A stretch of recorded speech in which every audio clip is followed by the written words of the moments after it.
Today we'll check out the Eagle Creek Pack-It Specter compression cubes. I know it's kind of a confusing title. They should probably do something about it when they release a new version. Anyway, without further ado, let's get right into the review.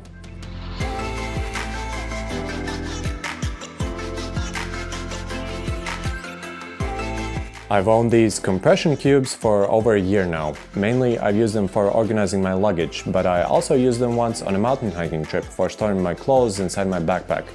I've used them many times now and they're still holding up great.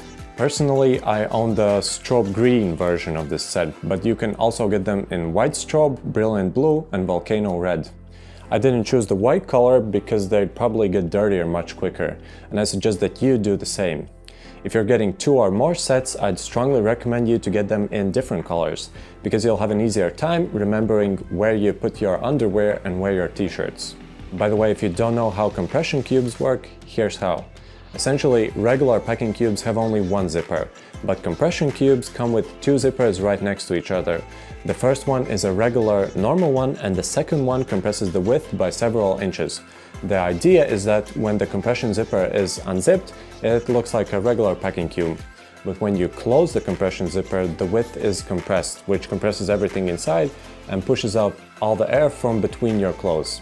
From what I could find, it looks like these Eagle Creek compression cubes only come in a 2-piece set. Unfortunately, this means that you won't be able to purchase the pieces separately. The larger medium piece measures at 13.5 inches in height, 9 inches in width and 5 inches in depth when compressed.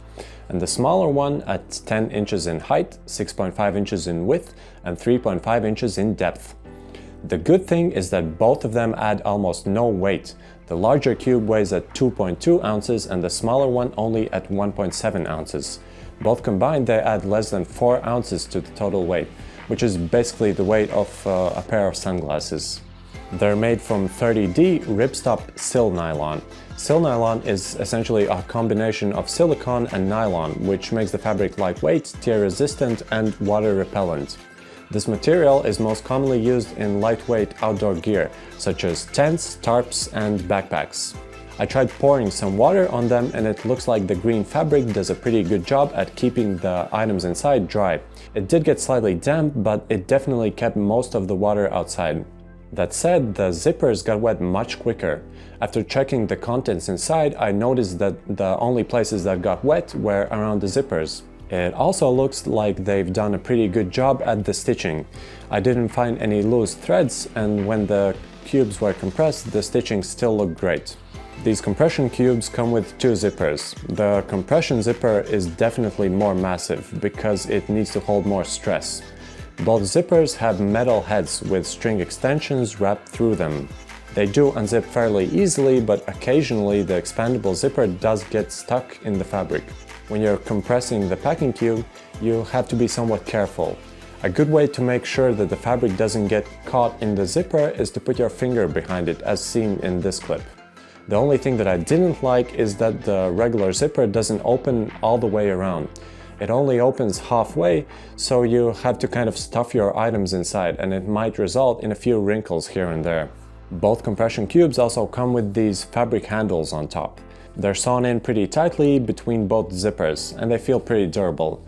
In luggage, they're kind of pointless because you can pick up the cubes with your hands. But I found them to be useful when I used the cubes in my backpack on a mountain hiking trip. Usually everything is compressed in there pretty tightly, so the handles make it easier to pull the cubes out. I tried testing precisely how much you can fit inside them, and here are the results. In the smaller cube, I managed to fit in 7 pairs of men's underwear, 7 pairs of socks, and 1 pair of swimming shorts. And in the larger one, I squeezed in 5 t-shirts, 1 pair of jeans, 1 pair of shorts, 1 long sleeve shirt, and 1 hoodie. Generally, you want to pack them kind of full but not overpack, something similar to what you see here. Otherwise, you won't be able to close the compression zipper. Now, I can't measure this precisely, but from the looks of it, the compression system saves around maybe 15 to 30% of the total space. The smaller cube definitely works better because the larger one tends to expand in the middle when it's compressed. Although they're also great for luggage, I do think they work better in backpacks. That's because when compressed, the corners become rounded, which results in some unused space when they're packed in a rectangular suitcase. Backpacks kind of adjust to any shape, so compression cubes are more efficient there. Personally, I own the regular Pack-It Specter compression cube set, but they also offer the Pack-It Specter Tech compression cube set. Yeah, I know the titles are confusing. The only difference is that one set has the word Tech in it and the other one doesn't. I own the one that doesn't. Essentially, they both look almost identical and they're priced at the same price.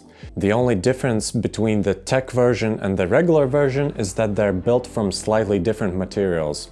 Instead of Silnylon, the Tech version is built from regular ripstop nylon, without PVC coating. This material is slightly better for the environment, but it's also heavier.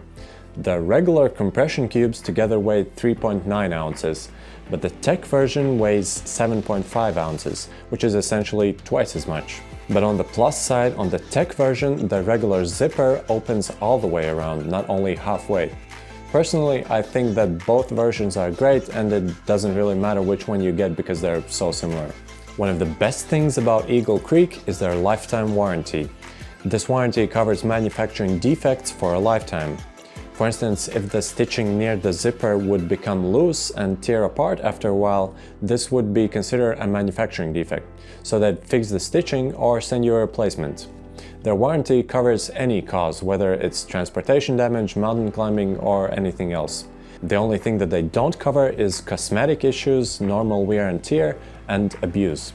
For instance, if you'd tear the fabric on a knife that was dangling loose in your bag, they wouldn't cover it. Although the Eagle Creek compression cubes are priced on the higher side, they aren't the most expensive cubes out there. For instance, they're still half of what the Peak Design packing cubes cost. You can get a 3 or 4 piece compression cube set for the same price from a cheap Chinese brand. However, they probably won't be protected by a warranty that's as good as Eagle Creek's, and they won't last as long. So in my opinion, the higher price tag on the Eagle Creek compression cubes is justified. If you do decide to get them, check out my full review on cleverjourney.com, which I've linked to in the description of this video. I go into much more detail there and link out to vendors with the best prices. Also, if you're new to this channel, consider subscribing, because on here we post travel gear reviews, packing hacks, and travel tips. Thanks for watching, and I'll see you in the next video.